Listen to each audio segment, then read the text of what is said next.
Baik, Assalamualaikum warahmatullahi wabarakatuh. Salam sejahtera untuk kita semua, salam sehat untuk sahabat SCM Indonesia. Nah, sahabat SCM Indonesia, kali ini di tengah-tengah seminar HR Tech di Jakarta, tepatnya di Hotel Westin, kami menyelenggarakan conference. Salah satunya narasumber adalah Pak Fahrul Irfanto. Beliau adalah HR Director di Nestle. Saya tadi mendengarkan betul apa yang disampaikan beliau. Ternyata beliau latar belakangnya bukan HR. Betul. Menarik sekali. Jadi ini yang saya ingin cari dan minta pandangan beliau lah, bahwa ternyata dalam profesi itu dari mana saja bisa. Tapi bagaimana Anda menggeluti di profesi itu dan Anda betul-betul profesional di bidang itu. Pak, boleh ceritakan sedikit? Betul ya, Pak Fahrul atau Pak Irfan? Pak Fahrul ya, Pak Fahrul. Bapak ini kan sarjana mesin. Betul. Tapi kan apa? Dulu Anda niatnya memang di teknik atau di HR? Sekarang HR Director. Jadi memang kalau secara kejuruan dan ilmu itu jalurnya di teknik. Dan kerja pertama juga masuk teknik, ya saja formal. Ya. Dan ketika masuk teknik, kerja di pabrik ada pola tertentu bahwa setiap masalah itu ternyata ujung-ujungnya yang menjadi masalah triggernya itu manusia. Oke. Bisa jadi mesin nggak jalan bukan karena mesinnya, tapi sistem koordinasinya. Bisa jadi kita ada losses karena sistem komunikasinya nggak jalan.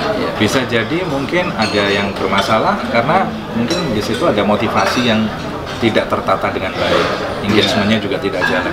Jadi pada dasarnya di balik semua masalah yang kita lihat itu ada masalah people. Nah, kenapa tidak kita berpikir bahwa ternyata yang kita beresin yang backgroundnya dulu nih, people-nya. Dan saya punya interest di situ. Ternyata saya kalau beresin masalah tidak pernah lepas dari masalah people. Nah, di situ saya berpikir kayaknya saya satu punya passion dengan people, dan kedua kalau saya beresin yang ini mestinya harus beres.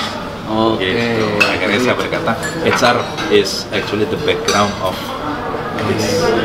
Terus waktu pertama kali di HR itu di Nestle ini? Betul. Betul.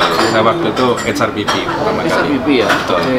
Jadi saya juga narasi yang saya bangun waktu itu, kalau menjadi HRBP Anda juga perlu tahu bisnis. Oh, Bapak begitu masuk langsung SRBP atau? Masuk saya melalui proses untuk technical dulu. Jadi dari bawah staff, kemudian saya dari produksi, kemudian naik ke middle management, sampai tahu operations gitu. Baru ditawarin HRBP. Ditawarkan HRBP. Karena kita yakin pada saat itu paling tidak mengatakan bahwa seorang HR itu perlu paham bisnis. Maka kalau tidak mengatakan bahwa yang core HR tidak paham bisnis, tapi akan sangat punya value ketika orang yang pernah paham dan pernah nyemplung di bisnis, punya minat terhadap HR, kemudian dia berkecimpung dan nyemplung di HR. Artinya bahasa yang dia gunakan bahasa bisnis, solusi yang ditawarkan solusi bisnis. Dan apapun yang dikembangkan juga berbasis bisnis. Pak, kalau boleh tahu Pak, kan Bapak ini tadi cerita ketemu saya. Betul. Saya ditugaskan di beberapa negara. Ya. Negara mana sih Pak? Saya pernah di Swiss. Di Malaysia, Singapura, dan beberapa penugasan singkat di beberapa negara. Di luar negeri ya. Betul. Itu Bapak berapa tahun? Di Nestle atau di luar? Di luar kalau total 2 tahun ditambah penugasan singkat-singkat 2,5. Kok saya kepikiran, pasti Bapak ini masuk ke Global Talent ya, barangkali di Nestle ya? Barangkali ya. Pak, kok bisa Bapak ditugaskan untuk di luar negeri? Itu kira-kira apa, ada kompetensi atau bos melihatnya kenapa Bapak yang dipilih? Ya. Jadi kita percaya semua orang. Betul. Ada pool tertentu yang kita kirim. Kita percaya bahwa ketika orang perlu memegang tanggung jawab yang lebih besar atau lebih tinggi, maka perlu diberikan tantangan atau ujian untuk menangani yang lebih besar juga dulu. Akhirnya salah satunya adalah dimasukkan ke tempat di mana yang dikelola lebih besar. Ketika masuk ke Swiss itu sebenarnya tim region, tim zone. Itu ada 13 negara di situ yang dikelola. Ada zonnya juga Asia, kemudian Oceania itu Australia dan New Zealand, kemudian Afrika, sebagian dari Afrika. Dihadapkan dengan kompleksitas, dihadapkan dengan konflik, dihadapkan dengan sistem yang lebih matang begitu, sehingga diuji di situ apakah ketika nanti mengambil jabatan lebih tinggi di penugasan berikutnya mampu menangani. Dan apa sih proses yang lebih bagus kalau nggak langsung diuji dengan tugas dan diuji dengan konflik. Kalau saran Bapak ini untuk teman-teman SRBP ya, yang sekarang ini posisi nih, supaya dia mohon maaf ya, kenapa Bapak yang dipilih menjadi SR Director? Nah, ini karena peluang atau karena memang kompetensinya tadi Bapak sudah dikasih ujian di sini.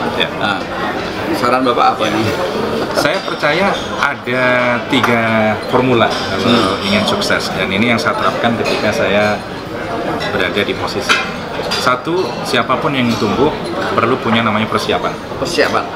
Jadi punya tanggung jawab penuh terhadap developmentnya dia sendiri.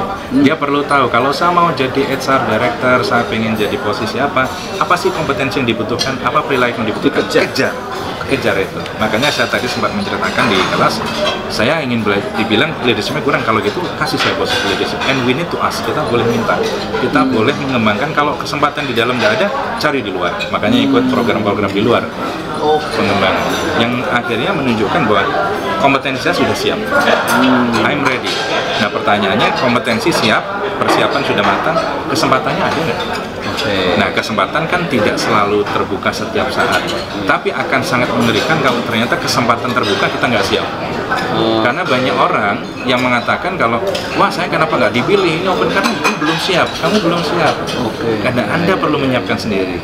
Nah yang ketiga, 1 kesempatan, 1 persiapan, nomor 2 kesempatan, yang ketiga networking. Karena bagaimanapun juga ada pengambil keputusan yang ada di sekitar kita atau di atas kita yang akhirnya menentukan bahwa this is the person I want. Karena networking itu nanti akan tidak hanya menilai kompetensi, di situ menilai nanti behaviornya seperti apa, perilakunya seperti apa.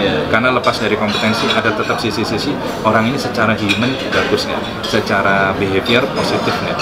Karena untuk menjadi leader nggak cukup hanya untuk kompetensi, but are you having the right behavior? Dan hanya hubungan interaksi dan networking itu yang akan menilai nanti bagaimana konsistensi dia, bagaimana karakter dia, bagaimana kejujuran, integritas. Hanya tidak bisa dibuktikan hanya dengan kompetensi. Oke, Pak Fahrul, terima kasih tipnya. Terima kasih banyak. Teman-teman, luar biasa. Itulah tip dari Pak Fahrul ya, bagaimana Anda ketika saat ini menjadi seorang SRBP atau staff, punya keinginan.